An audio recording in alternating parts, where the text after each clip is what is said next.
pessoal, hoje estamos aqui com a Dudu e desde já queremos agradecer por ter aceitado o nosso convite para dividir com a gente um pouco da sua experiência com a educação. Mas queremos saber como tudo começou, então conta um pouco para nossos ouvintes como começou a sua carreira na educação. Bom dia a todos, eu quero dizer que é um prazer imenso estar aqui com essa galerinha super bacana, fazendo um trabalho maravilhoso nesse podcast. E eu comecei a trabalhar como educadora bem jovem, eu tinha por volta de 14 anos de idade. Naquela época era permitido, né, o professor iniciar suas atividades nessa idade. E eu estudava a primeira série do ensino médio técnico magistério. Então foi lá que tudo começou, em Lago da Pedra, onde eu residia na época. Aí foi de cara que a senhora decidiu, eu quero ficar na área da educação? Na verdade foi o seguinte, como eu me destacava como aluna no ensino médio, desde o ensino fundamental até o ensino médio, a minha diretora, a diretora da escola, que também era secretária municipal de educação, professora Cesalpina, a quem foi a minha inspiração para ser a pedagoga que eu sou hoje, a educadora que eu sou hoje. Ela me chamou na secretaria, eu achava que ela ia me dar uma bronca, fiquei pensando, gente, o que foi que eu fiz de errado? E quando eu chego lá, ela me pede que eu vá na Secretaria de Educação no dia seguinte. Eu estudava à noite, nós só tínhamos ensino médio na época à noite. E eu disse, nossa, eu fiz algo muito errado, porque nem na Secretaria da Escola resolve, eu vou precisar ir na Secretaria de Educação. E aí eu fui no dia seguinte e ela me propôs substituir uma professora. Naquele momento eu não tinha a menor ideia do que eu iria fazer, do que eu queria fazer da minha vida. Eu só estudava e pronto. Mas foi muito bacana. Como era a educação quando você entrou nela? Como assim ela mudou do tempo atrás até hoje em dia? Na verdade, ela era o ensino tradicional, onde a disciplina, o autoritarismo por parte de muitos educadores.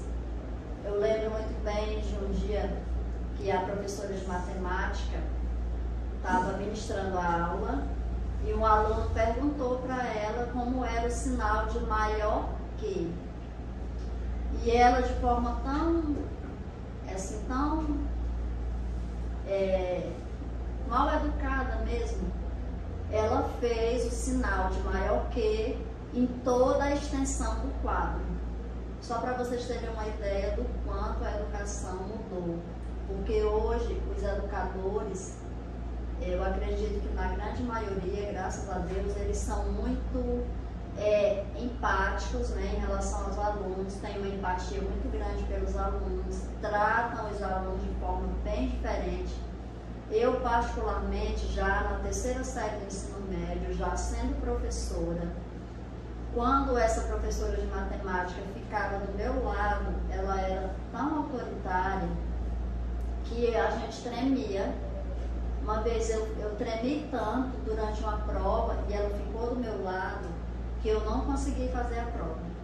Eu tive que me retirar da sala, muito nervosa, coisa que graças a Deus hoje não acontece mais. Então houve uma revolução muito grande na educação.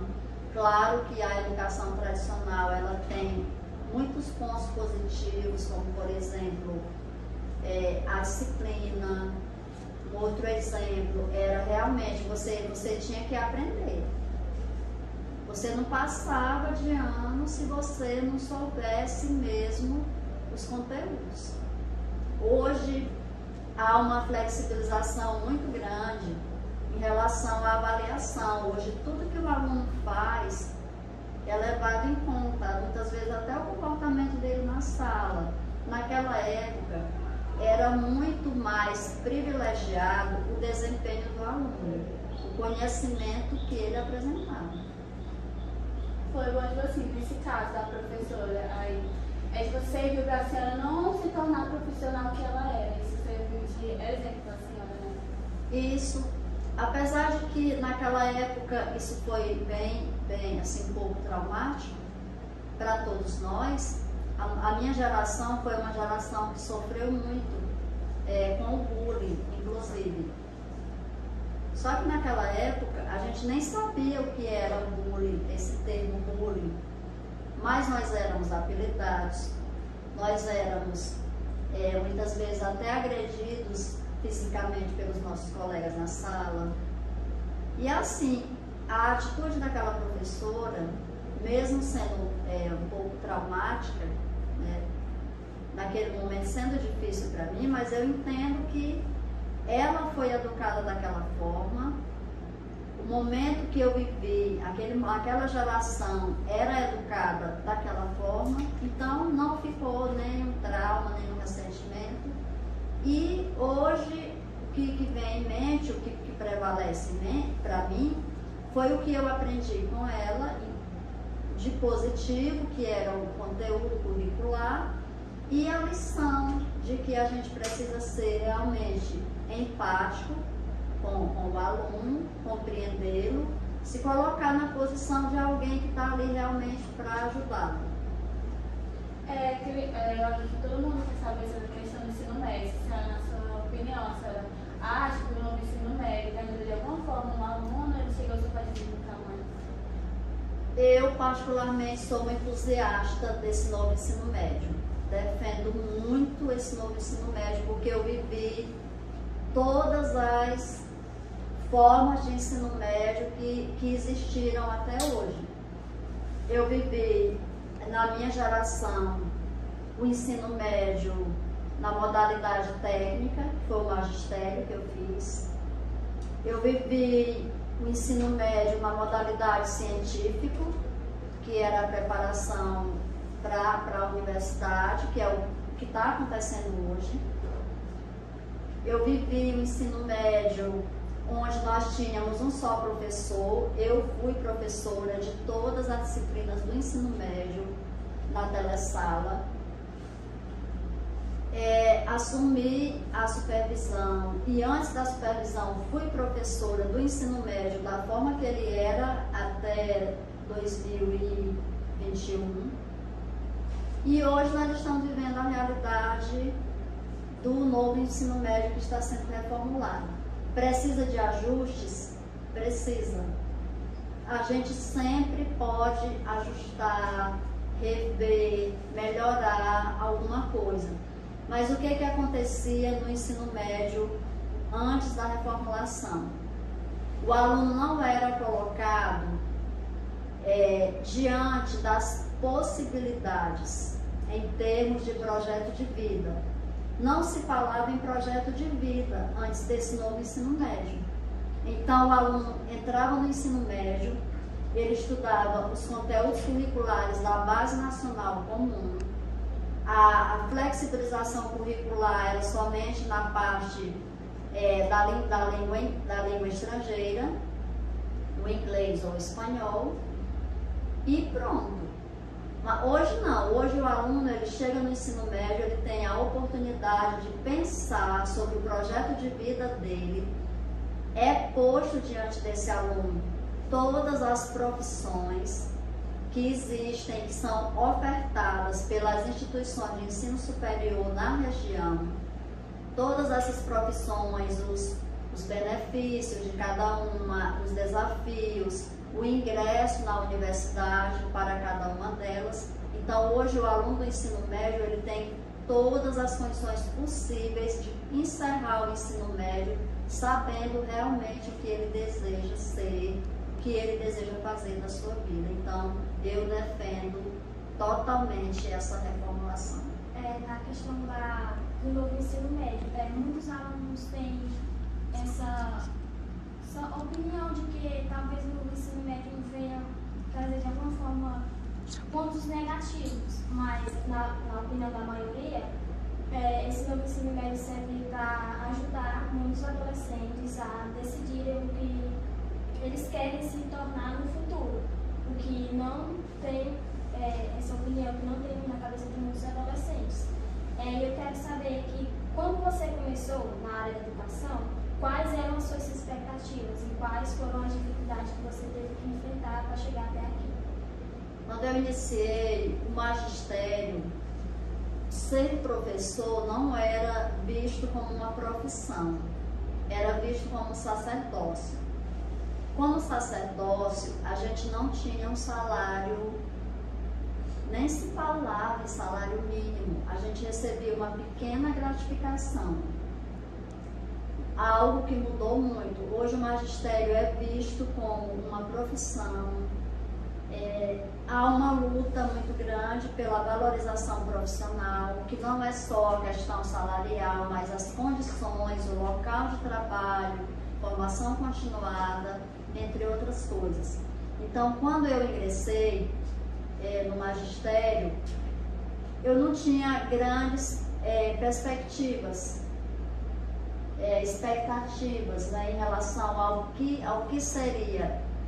Eu sabia que no final do mês eu ia receber uma gratificação, um valor bem baixo, e eu estava ali participando de um projeto, porque quando eu ingressei no magistério, eu não ingressei numa turma regular, eu ingressei em um projeto de educação infantil, projeto Casulo. Esse projeto era destinado a crianças, a famílias de um modo geral, em vulnerabilidade social, famílias mais carentes, e esse projeto era mantido pela LBA, a Legião Brasileira de Assistência, e pela FEBEM.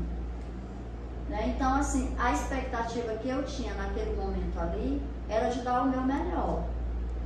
Eu não sonhei em ser professora, mas a oportunidade chegou, eu abracei, passei a amar o que eu fazia, e eu sempre acredito que, independentemente daquilo que você está fazendo, se você escolheu ou se você não teve a oportunidade de escolher, mas você está ali fazendo, então você precisa dar o seu melhor, fazer o seu melhor. Coisa também que eu vejo muito, que apesar de tudo, em muitos lugares, em muitos países, a profissão de ser professor não é muito valorizada, o que eu acho realmente muito injusto, como se dizer, porque de todas as profissões, a profissão do professor é a mais importante, porque o professor que forma um advogado, o professor que ensina o médico a ser quem ele é, o professor é a peça-chave, a peça principal para que todos se tornem alguém no futuro. Eu vejo isso, que as pessoas tratam essa profissão com muito descaso. É uma coisa muito injusta, porque a profissão de um professor é muito importante. Exatamente, eu concordo. E assim, em relação à diferença salarial, ela aqui dentro do país é muito grande. Em Teresina, um professor da rede estadual, ele não recebe o mesmo salário do professor da rede estadual do Maranhão. O estado do Maranhão é um dos estados que paga um salário mais razoável, né?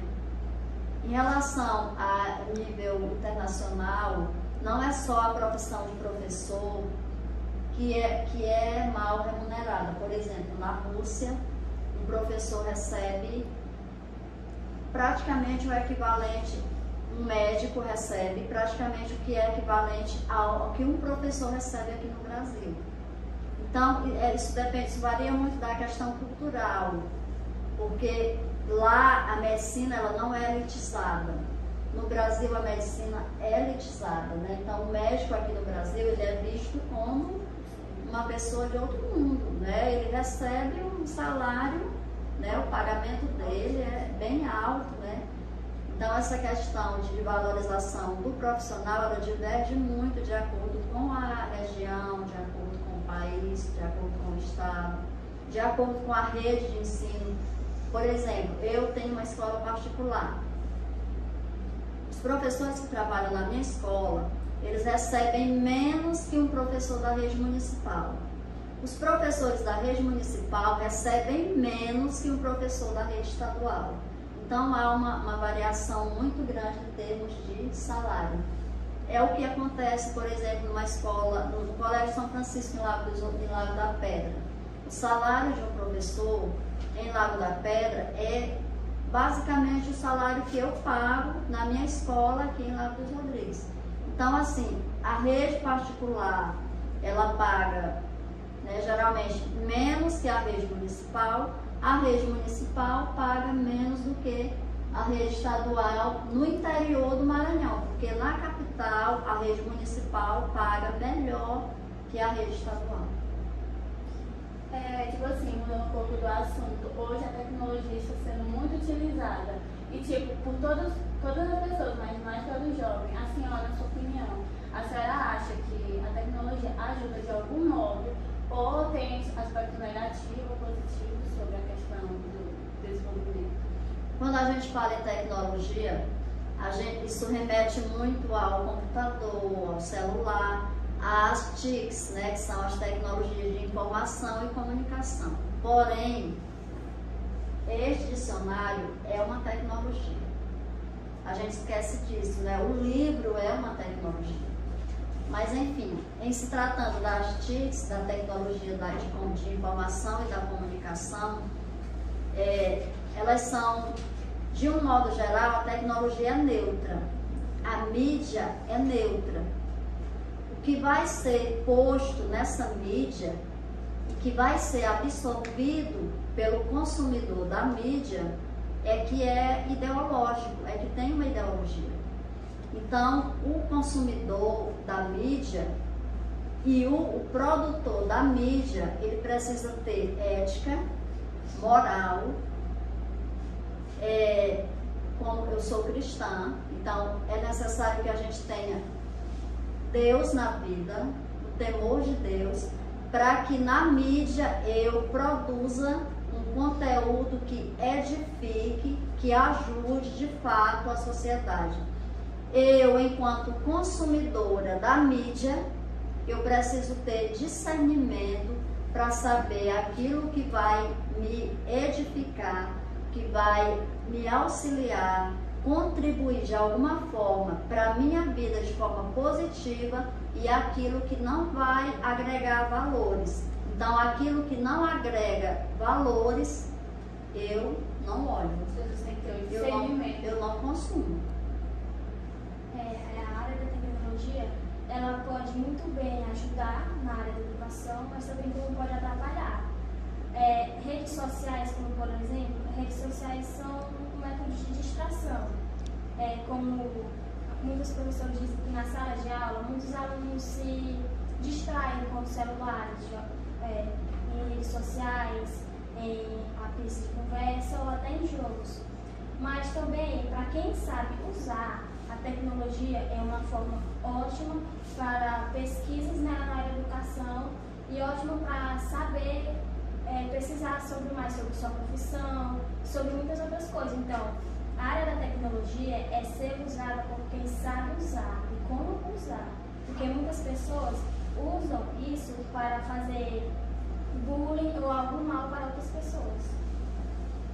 Infelizmente, nós estamos vivendo uma era em que a tecnologia ela tem influenciado muito negativamente as pessoas. No campo profissional, no campo da educação, a tecnologia ela é uma aliada incrível. Hoje nós temos os grupos de WhatsApp, grupos de trabalho, grupos da escola, grupos ligados à nossa unidade regional de educação. Então, assim, a comunicação é muito facilitada. A veiculação das informações também.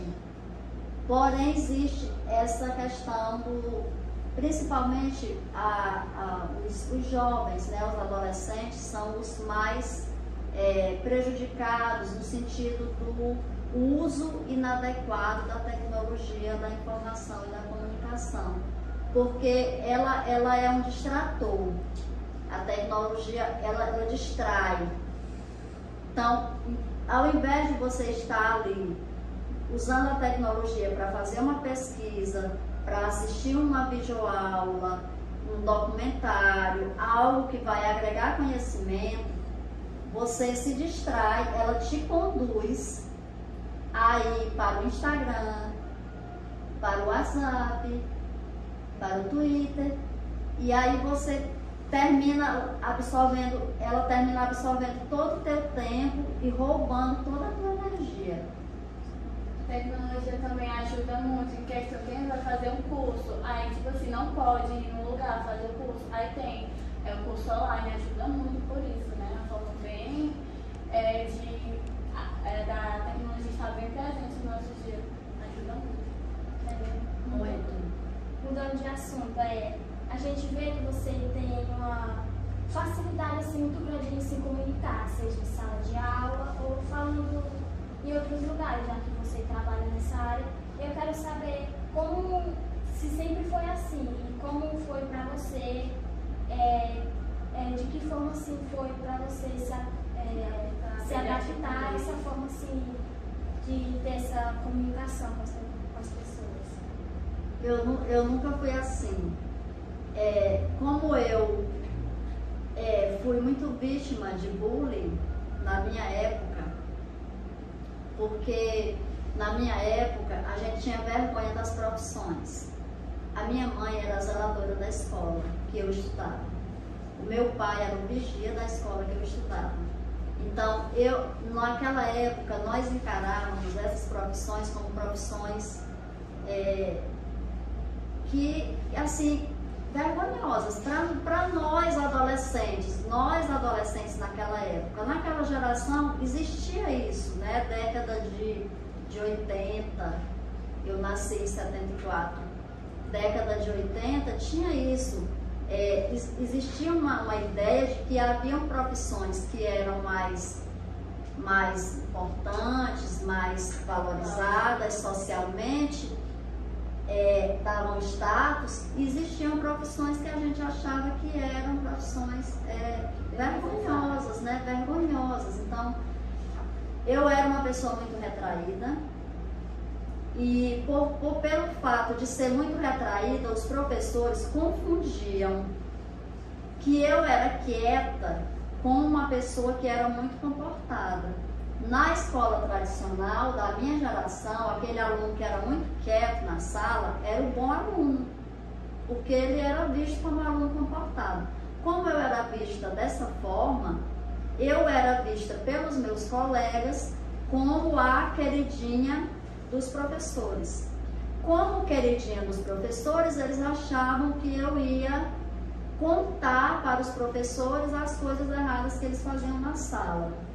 Então, eles me excluíam e eu fiquei totalmente fechada em mim mesma, e eu era uma pessoa que não interagia tanto, né, com os demais. Então, eu tinha muita dificuldade, eu não era aquela pessoa, né, popular e tudo, pelo fato de ser vista como a quietinha, a queridinha dos professores, eu era discriminada.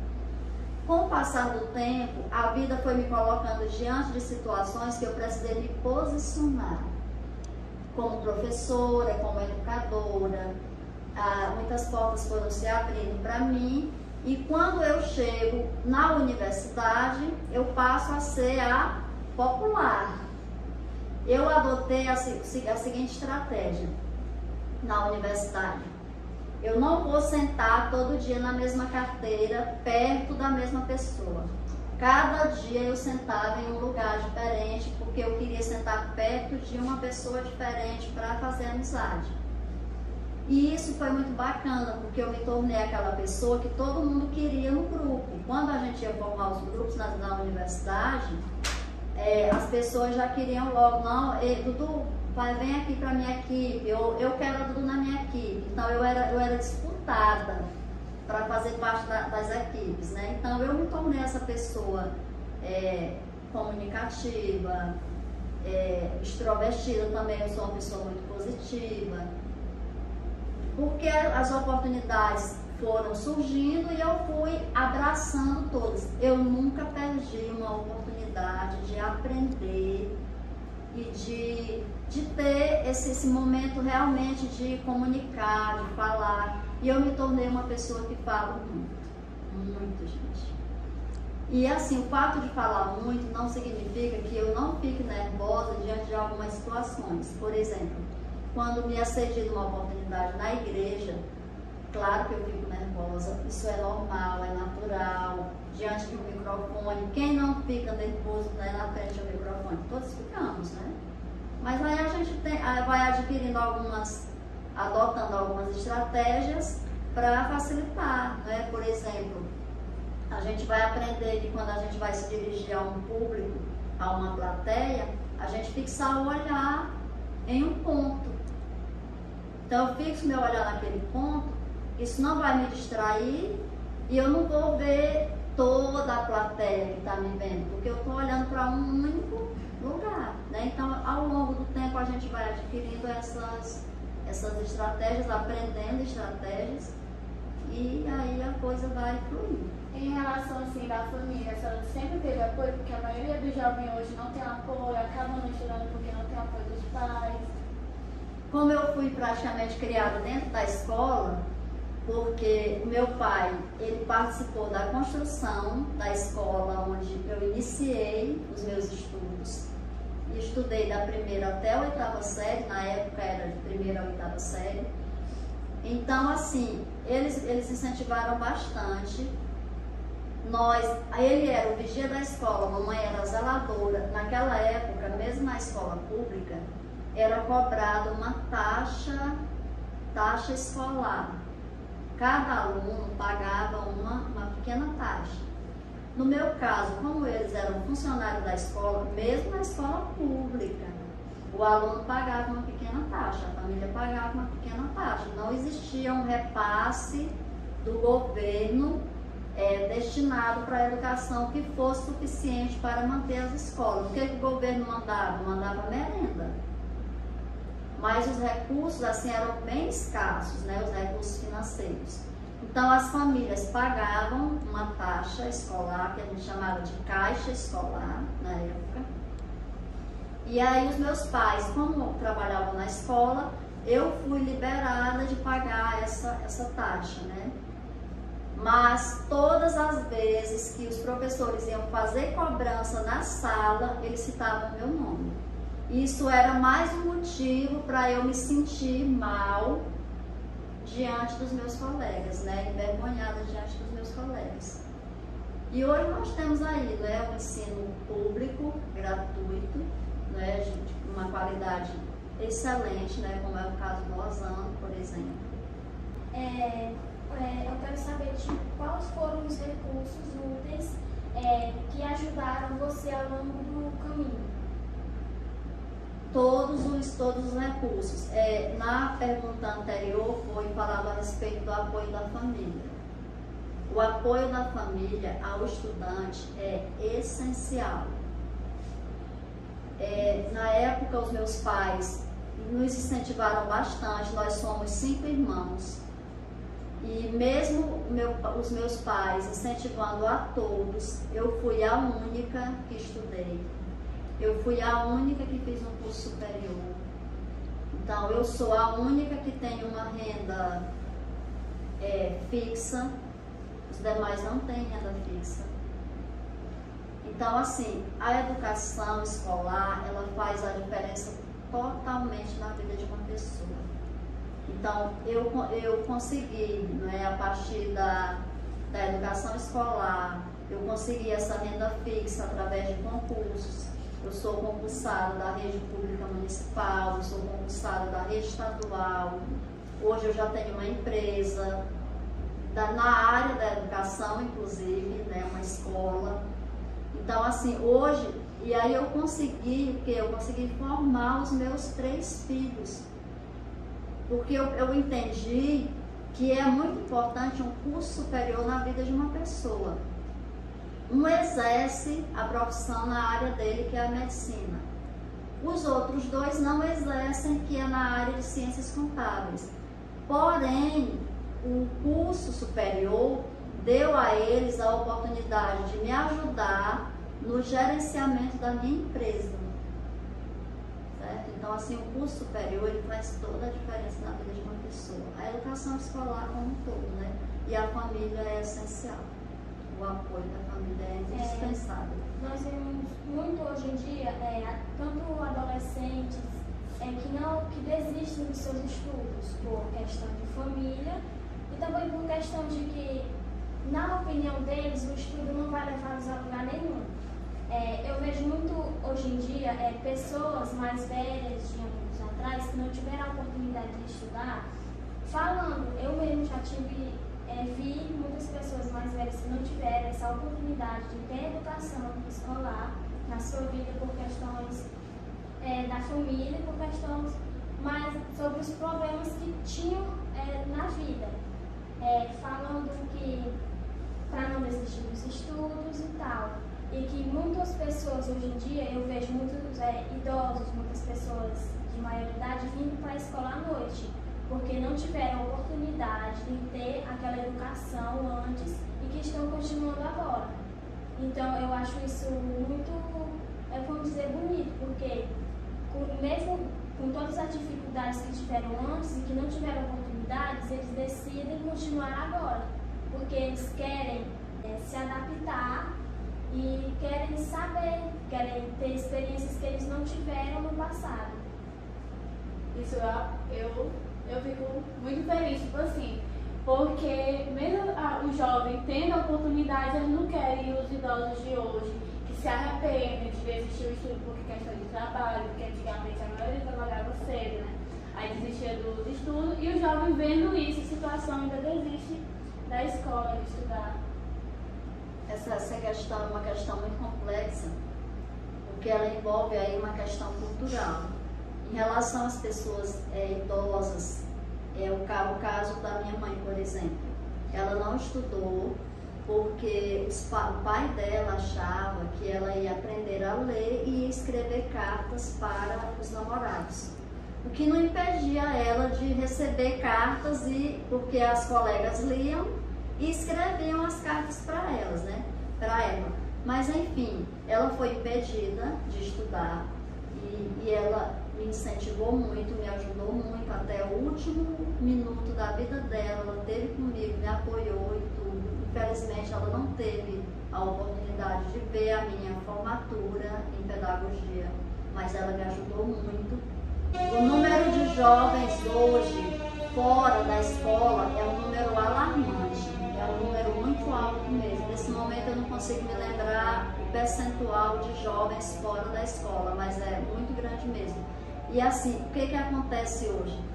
Muitos desses jovens estão fora da escola porque não veem na escola, na educação escolar, perspectivas de futuro.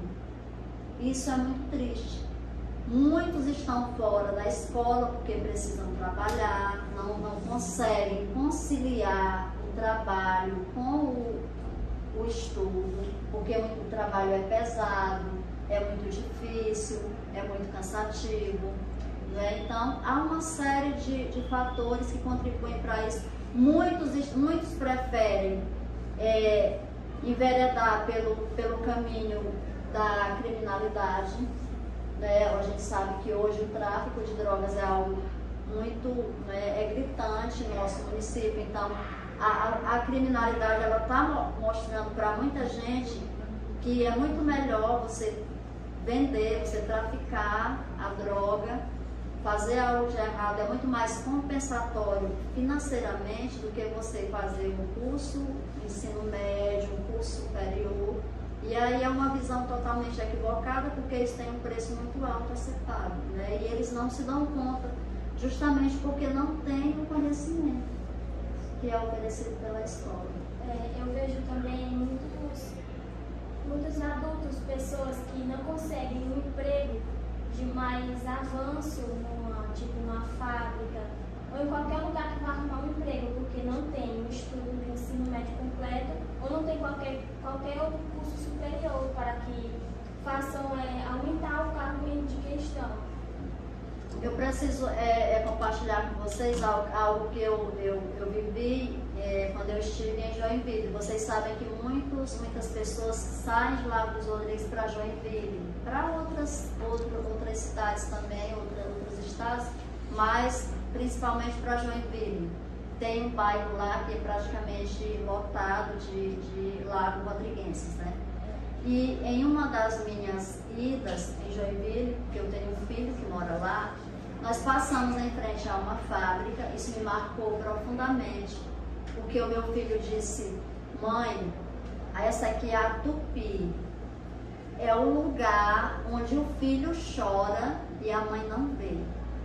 É uma fábrica que recebe, contrata pessoas que têm só o ensino fundamental ou mesmo só o ensino médio, porque hoje só o ensino médio ele não é suficiente para você ter um cargo melhor, um trabalho em um local mais confortável, mais agradável.